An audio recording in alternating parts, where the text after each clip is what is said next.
In Paris, a dilapidated apartment, where an anonymous hired killer has been waiting for his victim for several days. He looks out the window, where people are going about their business as usual. The killer had come here for many days, due to which he feels bored here, so he listens to music and also does yoga here. After this, the killer comes down from the apartment, and gets food for himself from a restaurant. He walks here and calls his senior. The killer says that he will wait for a few more days, after which he will finish his operation. After the conversation, the killer crushes his phone with his heel and throws it away, so that no one can track its signal. Returning to the shelter, the killer examines passers-by through the prism of the optical sight. In the evening, people seem less disturbed. Then the killer sets down his rifle, when suddenly he hears footsteps outside the door. He feels thinking that maybe someone is about to come in. He becomes alert, but we see that there is a postman outside, and he throws a lot of letters inside and goes away. After this, the killer comes back to his place and looks at his target from the window. But still his target had not entered the hotel. The killer places the bed on the table and sleeps for some time.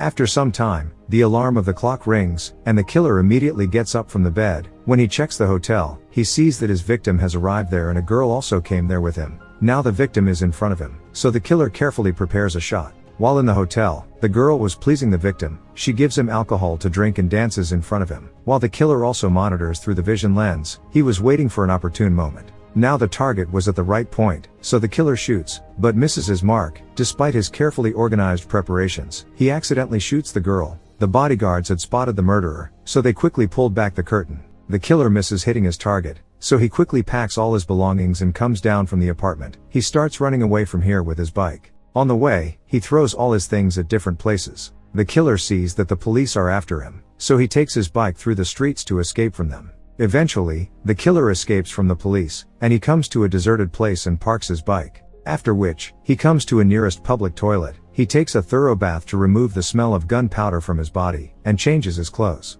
The killer comes out of the toilet, and takes a taxi straight to the airport. Before going inside, he throws his remaining belongings and one last gun into the dustbin at the entrance. Inside, near the check-in counter, he sees some police officers with a dog. Seeing this, he quickly goes to the toilet and cleans himself again.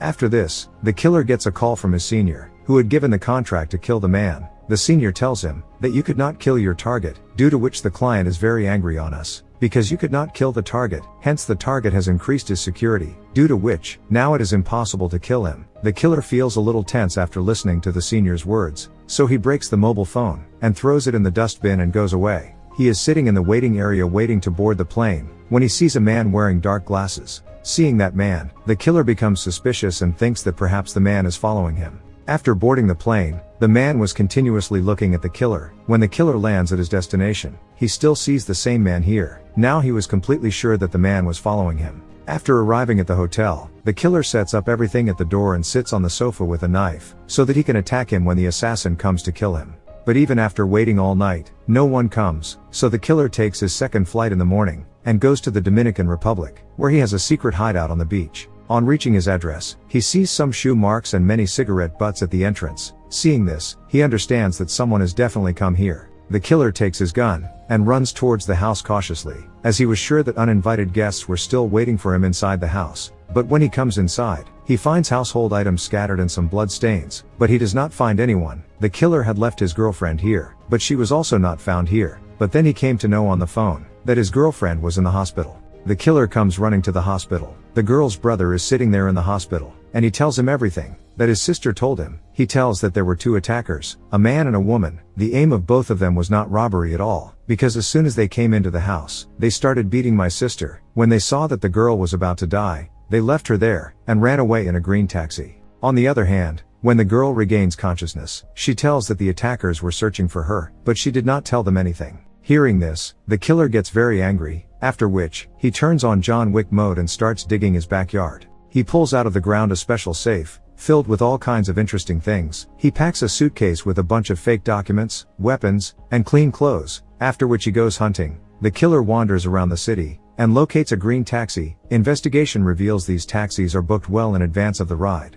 So at night, the killer comes to the same company, from where the taxi was booked, so he shows the gun to the guard present there and enters inside. He searches the computer for the taxi that had gone to his house that day. Finally, after a lot of searching, he finds the name and address of the taxi and its driver. After getting all the information about the driver, the killer books his taxi for tomorrow. The next day, we see the taxi driver whose name is Nick. He takes his passenger here, and starts going towards his destination. We see that the person sitting in the taxi is none other than the killer. The killer pulls out his gun, prompting the taxi driver to give him his wallet, as he thinks this might be a simple robbery. But the killer wants information about which people he had picked up 2 days ago. The driver says, that day he had picked up 2 people from the airport, one of which was an elderly woman and a muscular man. When I dropped them at their destination, they asked me to wait for some time. I was standing outside waiting for them. Then I heard some sound from inside. It seemed as if both of them were beating someone. When both of them came again in my taxi, there was blood on their clothes. The driver says that I dropped them back at the airport, after which, he did not know where he went. After listening to the driver, the killer understands that the one who killed his girlfriend is none other than his boss Hodges, because he had not completed his work.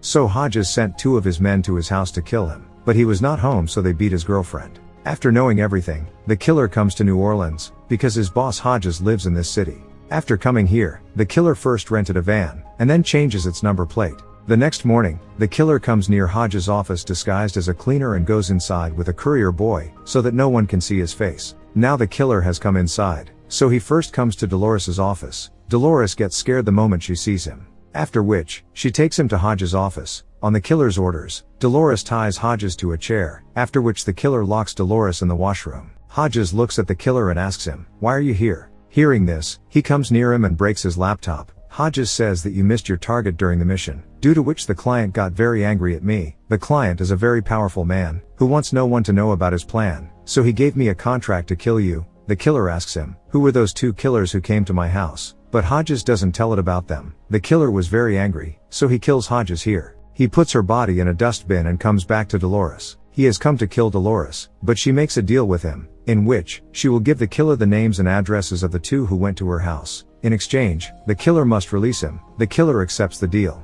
After which, they both take Hodges' body and leave. Dolores brings the killer to her home, and she gives him a file that contains the addresses of the 2 who went to her house. And in the file, he also finds the address of the client who gave Hodges the contract. The killer comes out of the room while talking to Dolores, after which, he kills her by breaking her neck and throwing her down the stairs. After leaving here, the killer comes to a deserted place. Here he cuts Hodges' body into several pieces, and then throws them in different places. After this, he cleans the van thoroughly and removes his number plate and return it back. Now the killer leaves for Florida, because his first victim Brute lives here. The killer spends the whole day monitoring Brute's movements. Meanwhile, he sees a pit bull dog which was his pet.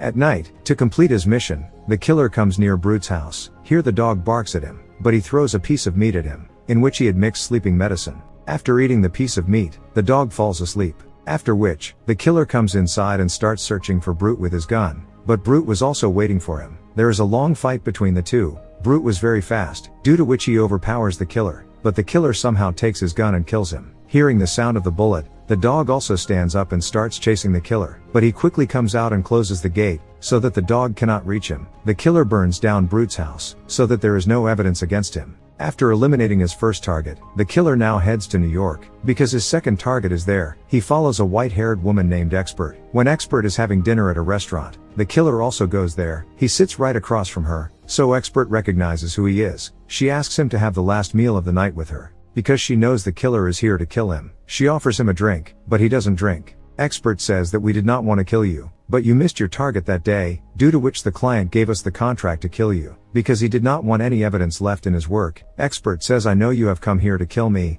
The killer also nods yes and takes a drink. Both of them come out to get some fresh air. While walking, Expert falls down. She extends her hand towards the killer and says, lift me up, but the killer shoots her straight in the head. He sees that Expert had a knife in his other hand. He says, I knew it, that you will betray me, that's why I don't trust anyone. After this, the killer leaves for Chicago, because his final target is there. The name of the target is Henri, who is a businessman. Actually, Henri was a client of Hodges, and it was he who gave him the contract to kill the killer. Monitors Henri and notices all his movements. He sees that he needs a key to enter the office, so he takes a photo of him. The killer orders a parcel containing a machine to make a fake key. He comes to Henri's gym for a free trial. While Henri left his stuff in the changing room and went to work out, the killer quickly takes his wallet from the locker, and makes a duplicate of his card with his machine, and puts her wallet back. At night, the killer comes to Henri's apartment and he enters inside with the help of a duplicate key. Seeing the killer, Henri gets emotional and says that he has no cash. but the killer gives him Hodges' card. Henri doesn't understand anything here. He says, "Are you the one whose target was missed that day?"